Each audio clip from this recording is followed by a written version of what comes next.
Hai, saya Caca. Beberapa hari yang lalu, akun Shoot Goal komen di video saya tentang dasar-dasar gradasi. Minta tolong dibuatin video tentang gradient editor.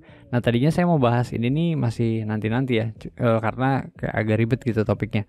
Tapi setelah dipikir-pikir, berhubung ada yang request dan topiknya juga masih deketan sama yang sebelumnya, ya udah saya bahas sekarang aja. Jadi di video kali ini saya akan bahas tentang dasar-dasar pembuatan custom gradient sama pengoperasian gradient editor. Nah, videonya ini cukup panjang, jadi seperti biasa ada timestamp di kolom deskripsi kalau kamu mau masuk ke bagian tertentu dengan cepat. Mari kita mulai. Ada dua cara untuk bikin gradient custom. Yang pertama itu adalah pakai gradient tool, kayak yang pernah saya tunjukin di video sebelumnya. Lalu yang kedua itu pakai gradient fill. Nah, ini hasilnya sama aja. Perbedaan yang paling kentara adalah kalau pakai gradient tool itu kita mesti gambar gradientnya secara manual di canvas.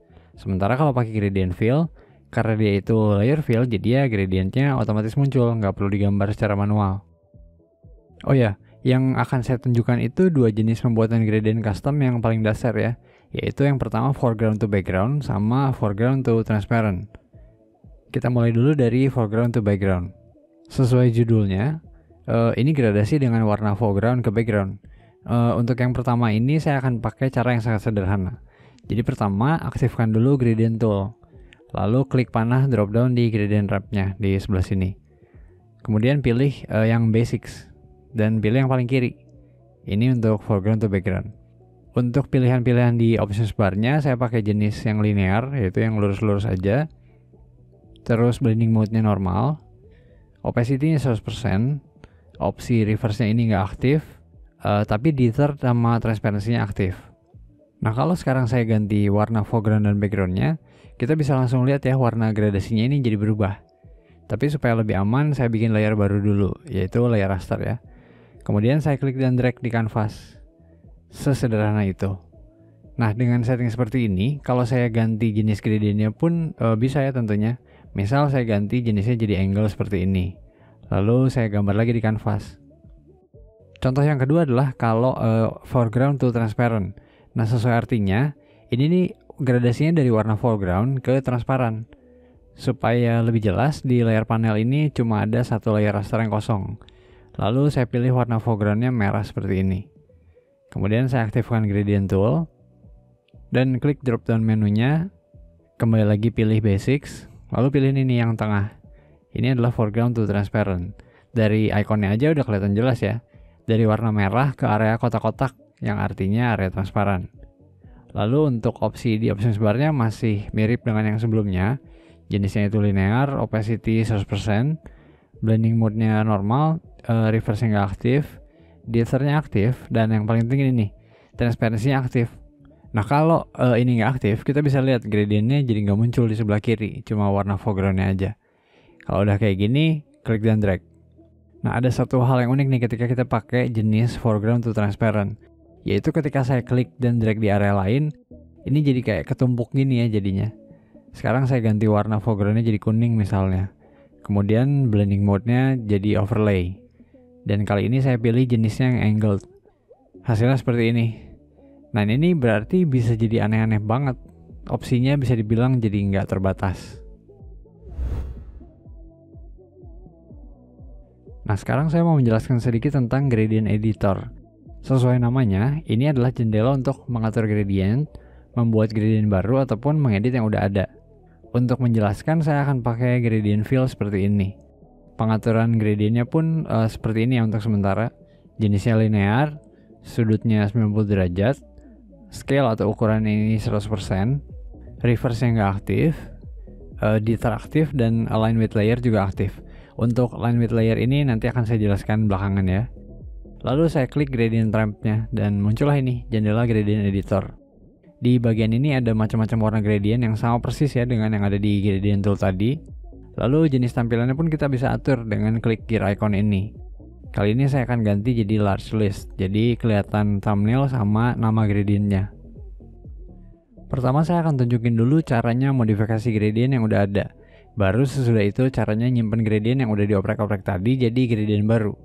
Nah, yang saya jadiin contoh adalah foreground to background. Di sini warnanya hitam dan putih ya, karena ya memang gitu kan ya pilihan di warna foreground dan backgroundnya.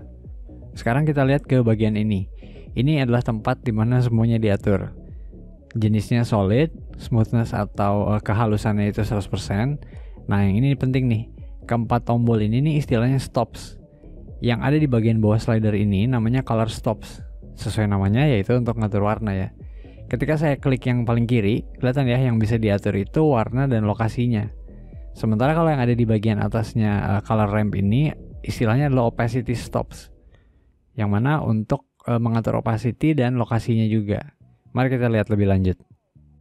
Saya klik bagian color stops yang sebelah kiri, lalu saya klik kotak warnanya. Muncullah jendela Adobe Color Picker. Saat ini saya akan pilih warna merah dan jadilah ya dia warna merah untuk stopnya ini.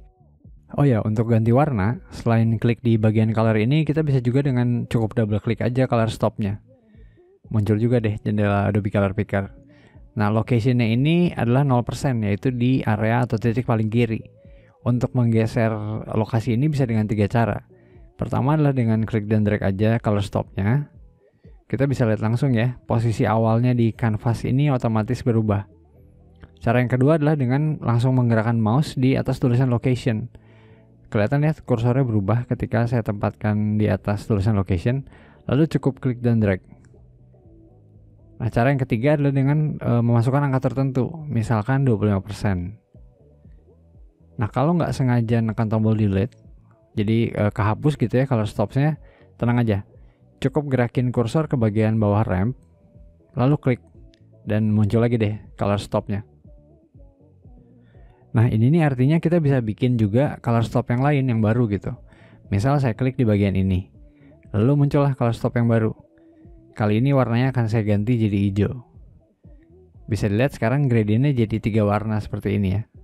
Nah, kamu pasti merhatiin juga ketika saya klik color stop, muncul 2 titik lain, yaitu yang di kanan dan kirinya ini. Ini nih semacam nentuin batas percampuran warnanya. Batas ini pun bisa digeser dengan 3 cara seperti ngegeser lokasinya color stop tadi ya, yaitu geser manual, lalu klik dan geser tulisan location, ataupun klik dulu lalu masukkan nilai tertentu. Yang menarik, kita juga bisa menduplikat warnanya alias menduplikat color stopnya. Caranya cukup tekan dan tahan tombol Alt di keyboard, pilih color stops tertentu, misal saya pilih yang merah paling kiri, lalu saya klik dan drag ke area ini. Sekarang jadi ada 2 ya color stop warna merah.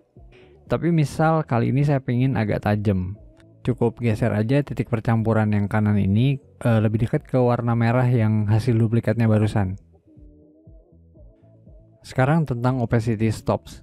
Nah, prinsipnya ini sama persis dengan color stops, cuma yang diatur ya opacity atau transparansi gradasinya. Di sini baik di opacity stops yang kiri ataupun yang kanan nilainya ini sama-sama 100%, artinya ya warnanya pekat. Nah, untuk mengganti nilainya cukup klik opacity stopnya, lalu klik dan geser tulisan opacity. Bisa juga dengan geser slider, bisa juga dengan memasukkan nilai tertentu. Nah, begitu nilainya nggak 100%, kita bisa lihat ya, isi layer lain di bawah layer gradient fill ini jadi kelihatan. Sekarang misalnya saya pingin yang transparan itu hanya bagian tengah gradient ini. Caranya cukup klik di atas bagian ramp, lalu muncul deh opacity stop yang baru. Nah, untuk yang baru ini nilainya saya bikin jadi 50%. Kita bisa langsung lihat bagian tengahnya gradient ini sekarang punya transparansi. Oh ya, kita bisa juga geser titik percampurannya seperti ini ya, kayak di color stop tadi. Nah, untuk ganti lokasi sama juga, bisa dengan klik dan geser aja, ataupun pilih dulu titik percampurannya lalu ganti nilainya di location. Oh ya, sama seperti di color stops, untuk mengganti lokasi itu cukup pilih opacity stopsnya lalu bisa diklik dan geser manual, atau klik dan geser tulisan location, ataupun masukin nilai tertentu ya di location. Untuk nyimpen gradient yang baru ini caranya super sederhana. Pertama tentuin dulu namanya. Misal kali ini saya tulis biru kuning tengahnya transparan, lalu klik deh tombol new, langsung jadi deh gradient customnya. Nah, kalau udah jadi kayak gini, dia tuh bisa dimasukin ke folder gradient lain yang udah ada. Caranya cukup klik dan drag aja seperti ini, atau kita juga bisa bikinin folder yang baru. Caranya klik kanan di area ini ya, lalu pilih new gradient group. Misal saya masukin namanya gradient custom, lalu gradient yang tadi itu saya masukin ke folder baru ini. Ketika dia udah kesimpan kayak gini, dia ini bisa diakses dari berbagai tempat. Misal dari gradient tool. Ada kan ya dia di sini. Atau bisa juga dengan ketika kita bikin gradient fill. Dan tentunya atributnya jadi bisa dimodifikasi juga. Misal jenis gradientnya diganti, atau sudutnya yang diubah-ubah, atau bisa juga skalanya. Selain dari dua cara tadi, bisa juga gradientnya itu dibikin jadi layer style. Nah ini saya pernah bahas ya dengan cukup detail di video lainnya. Kalau mau lihat silahkan kliknya di pojok kiri atas. Misal di layer foto ini saya kasih gradient overlay dan pilih deh gradient yang tadi dibuat. Nah yang menarik adalah opsi ini nih, align with layer. Ini nih fungsinya untuk bikin gradientnya jadi nempel sama layer tempat dia berada. Sekarang bandingin kalau opsi ini saya matiin.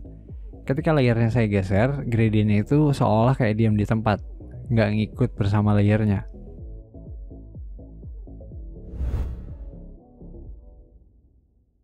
Sekarang tentang cara mengganti nama gradient. Nah ini nih caranya sederhana banget. Cukup masuk ke jendela gradient editor, lalu double klik aja nama gradientnya. Atau bisa juga dengan klik kanan, lalu pilih rename gradient. Ganti namanya dan klik OK.